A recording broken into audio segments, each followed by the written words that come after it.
¿Realmente sirve de algo suplementarte con NAD, es decir, nicotinamida adenina dinucleótido, o solo es un bonito cuento que te quieren vender para que compres suplementos que son inútiles?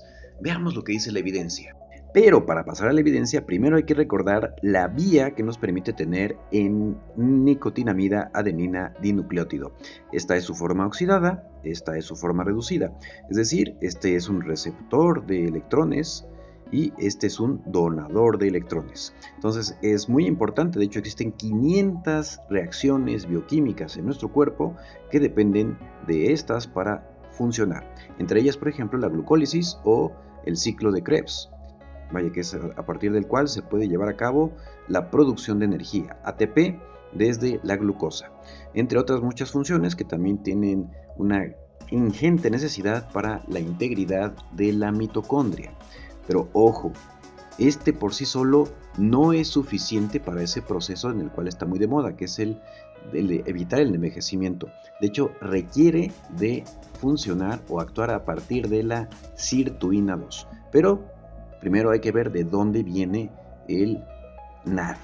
Bueno, es de la dieta y su vía central o fundamental es a partir de la niacina o vitamina B3, la cual se va transformando a partir de una serie de reacciones químicas que finalmente la llevan a la nicotinamida adenina dinucleótido. También otra vía alternativa es el triptófano a partir de esta ruta que se llama de la quinurenina, que finalmente se va a transformar a NAD. Pero entonces, ¿cuál es la mejor fuente de nicotinamida adenina dinucleótido? Como habrás visto hasta aquí, en realidad el que tú tengas una adecuada suplementación, o más bien una adecuada ingesta de alimentos ricos en B3 es suficiente para que produzcas NAD. Pero ¿qué pasa? Algo que se ha visto es que conforme pasa el envejecimiento, conforme avanza la edad, disminuyen sus niveles. ¿Pero qué crees?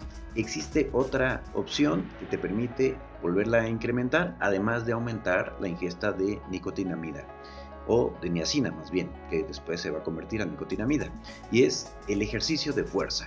Entonces, vamos a ver si realmente funcionan o no los suplementos. Y para eso utilizaremos el mejor nivel de evidencia disponible, es decir, un metaanálisis. Entonces, en este artículo del 2020, que precisamente fue publicado en una revista especializada en temas relacionados con los fármacos y suplementos, así como aspectos bioquímicos de la fisiología humana, se hizo una revisión sistemática para ver qué se podía determinar respecto a este tipo de suplementación y cuál era la más eficiente. Se empleó una metodología de tipo Prisma 2009, en la que desgraciadamente de 289 publicaciones tuvieron que desecharse 243 porque tristemente tenían una pésima metodología y tenían muchísimas variables confusoras, además de que pues no aclaraban prácticamente nada. De hecho, algunas únicamente lo que veían era la farmacocinética y la biodisponibilidad.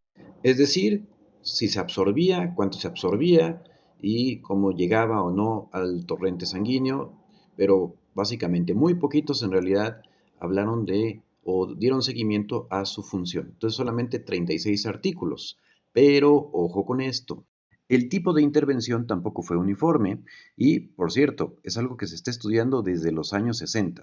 Y créeme, si realmente fuera tan eficaz, la industria farmacéutica ya se habría apoderado de la patente de algún tipo de suplemento que realmente incrementara los niveles de nicotinamida adenina dinucleótido. Eso tenlo por seguro. Bueno, ya te estoy adelantando aquí un poco de información, pero bueno, ya sabes cómo son de ambiciosos esos cuates.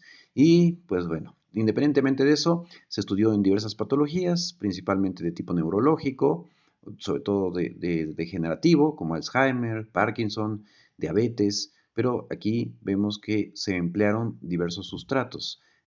De los 36 artículos finalmente seleccionados que cumplían con lo mínimo indispensable para tener información suficiente y por lo menos consistente, 7 únicamente evaluaron la farmacocinética, la seguridad y si vieron algunos biomarcadores, precisamente en búsqueda de pues, encontrar algunos efectos biológicos, pero solamente 17 reportaron que hubo efectos positivos y 12 no encontraron que hubiera ninguna diferencia en la intervención. Hablando de eso, los que se estudiaba o se pretendía que hubiese la posibilidad de evitar la diabetes mellitus, no se encontró eso. En cuanto a los pacientes que tenían enfermedad de Parkinson, se encontraron resultados mixtos.